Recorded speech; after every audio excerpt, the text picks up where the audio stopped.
Compañeras, compañeros, bienvenidos a la semana número 3 del módulo de Derecho Procesal Constitucional en esta su maestría de Justicia Administrativa. Y pues en esta semana, después de lo que hemos ya podido desarrollar en la semana 1, en la semana 2,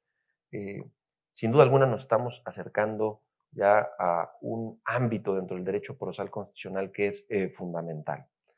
Para poder hacer un correcto control constitucional, para poder hacer un correcto control de convencionalidad, lo primero que tenemos que preguntarnos es cuáles son las fuentes del derecho constitucional y eventualmente cuáles son las fuentes del derecho convencional, es decir, del derecho internacional de los derechos humanos. Si no tenemos identificado bien esos qués, difícilmente podremos desarrollar de manera adecuada esos cómo. Los qués son las fuentes, los cómo es el ejercicio de control. Y es importante identificar los qués, las fuentes, porque al final del día eso es lo que nos permitirá tener en cuenta y tener claridad de lo que es el parámetro de regularidad constitucional, un concepto que ha venido desarrollando en los últimos años la Suprema Corte de Justicia en México y que en el ámbito del derecho comparado normalmente suele llevar el nombre de bloque de constitucionalidad, ¿no? Es decir, darnos cuenta que hoy por hoy la Constitución, al menos en el caso de la Constitución mexicana, por la reforma de junio del 2011, primer párrafo en donde se nos dice que todas las personas gozaremos de los derechos humanos reconocidos en esta Constitución y en los tratados internacionales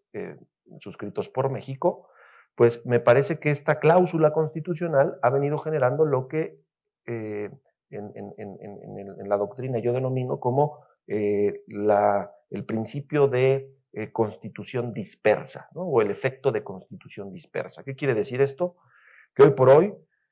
nuestra Constitución está compuesta, sí, por los 136 artículos, ¿no? Más todos los artículos transitorios,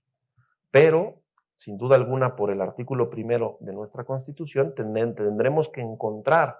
todas aquellas cláusulas que en el ámbito de los tratados internacionales reconocen derechos porque esas cláusulas serán constitución desde el punto de vista de nuestro artículo primero constitucional. Entonces, acercarnos a las fuentes del control constitucional, en primer lugar, nos permitirá advertir que existen tres fuentes muy concretitas que son las fuentes jurídico privadas del control constitucional. En primer lugar, la costumbre, en segundo lugar, la ley y en tercer lugar, sin duda alguna, la jurisprudencia. Lo que se propone como actividades a lo largo de esta semana, aunado a la bibliografía que ustedes podrán consultar, es sobre todo que identifiquen de qué manera la costumbre, de qué manera la ley y de qué manera la jurisprudencia nutren al derecho constitucional, porque identificando estos qués, vamos luego poder entrarle a los cómo, que es propiamente ya el ejercicio del control constitucional y el control convencional. En esta semana será fundamental que ustedes puedan identificar de qué está compuesto el bloque de constitucionalidad en México, porque sabemos hoy por hoy que hay muchas leyes, ¿no?, que son propiamente a las que se refiere el artículo 133 de nuestra Constitución,